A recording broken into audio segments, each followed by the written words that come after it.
तो मैंने सुना तो था, लेकिन जब मैंने दानियल के बारे में जो वीडियो जब लगाई तो मैं क्या देखती हूँ, जब उसमें पहली पीढ़ी राजा की जब शुरू हुई थी और दूसरी पीढ़ी, फिर तीसरी पीढ़ी, फिर चौथी पीढ़ी, ये मैंने वहाँ पे देखा।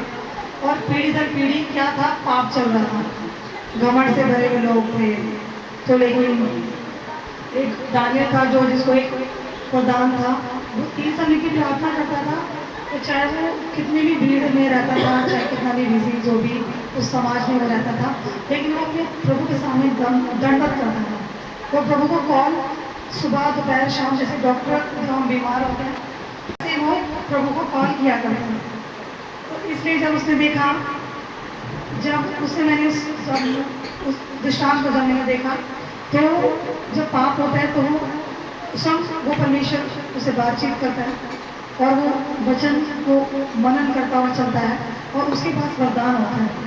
तो वो चिताता है सबको कि यदि आपने ऐसा किया राजा तो आपके साथ ये गलत होगा। मतलब जो पाप की मजदूरी थी, उस पाप की मजदूरी के बारे में वो बताता था और लोग विश्वास नहीं करते थे। लेकिन जब जब वो घटना हो जाती थी तो घटना के बाद तब वो कहते हैं हाँ ये सही कह रहा था, मुझे इसकी बात पे यकीन कर लेना चाहिए। तो यही इसी वाले स्टैंडर्ड से हमें एक बात सुनने को मिलती है। तो हमारे बीच में प्रभु हमारे लोगों को जब वरदान देता है, तो जब हमें कोई बात चिताता है ना, वो बात को हमें एक्सेप्ट कर लेना चाहिए।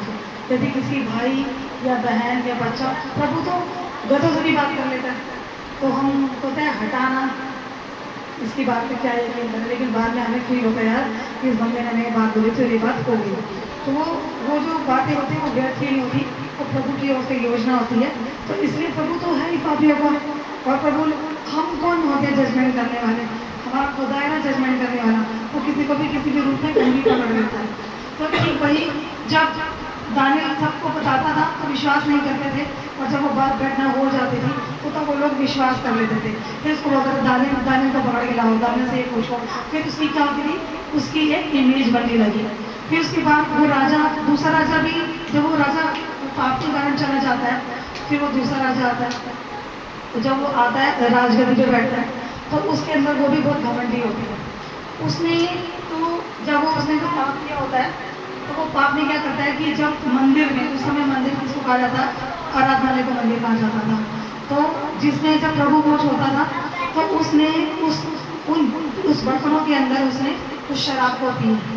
तो उसी क्षण जब उसने उसको ये किया, उसी क्षण दीवार पर प्रभु की पवित्र भाषा वहाँ पे लिखनी शुरू हो गई, और तुरंत फिर उसके बाद बुलाया गया कि ये क्या है, और उसने वहाँ एक ऐलान किया जो ये मुझे पढ़ के बताएगा इसका क्या मतलब है, मैं उसे अशरफियों से, पूरे अच्छे राजपाट से, हर एक चीज़ से नवाज दूँगा। तो फिर वो उसको लेके आते, कहते ये हाँ, उन्होंने बोला हाँ ये साथ बताएगा। दानियल की वहाँ पे जब पूछ होने लग जाती है तो उसके बाद पहले राजा गया, तब उसकी पूछ होने लगी, तब उसका एक स्टेप आगे बढ़ा, दूसरा है, तब उसकी वहाँ पे पहुँच हो गई। तो उसने बताया इसका मतलब ये है, आप आज ही इसी क्षण आज ही पृथ्वी को आपकी मृत्यु हो जाएगी। उसने बोला कि ये नहीं करा, लेकिन जब वो कहता है कि हाँ, उसने उसकी बात को माना, यदि इसने ये बात बोली है लेकिन मैं अपना वचन पूरा करूँगा।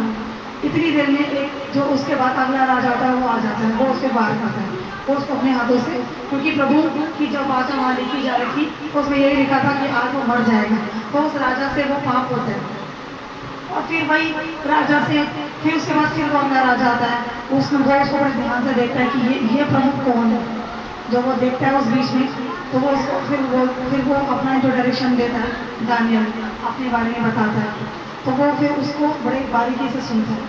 ठीक वही उसके बाद क्या होता है, जब राजा पे राजा राज करने को आता है उस राजगद्दी पे, लेकिन दानियल अब उस टाइम न्यूट्रल रहता है बिल्कुल, क्योंकि वो प्रभु का काम कर रहा होता है और वो हर पल निर्दोष होता है, और वो अपने प्रभु की वाचा के अनुसार ही चलता है। उसमें ये नहीं होता कि मैं यहाँ पे, उसको भी लोगों ने फंसाने की कोशिश की, चार चतुराई से फंसाने की कोशिश करी। जब उसको शेरों की मार में डाला गया था तो वो आंसू के साथ घुटनों के बल, तो उसके साथ भी एक चाल छोड़ी गई थी। उसने बोला, राजा बड़ा विचलित हुआ और उसने बोला कि मैं दानियल के साथ नहीं देना चाहता। उसने बहुत कोशिश की, उन दोनों के आपस में वाद विवाद हुआ, लेकिन उसने बोला कि नहीं राजा आप ऐसा करो। उसने राजा की बात को छोटा नहीं होने दिया। उसको ये पता था कि मुझे शेरों की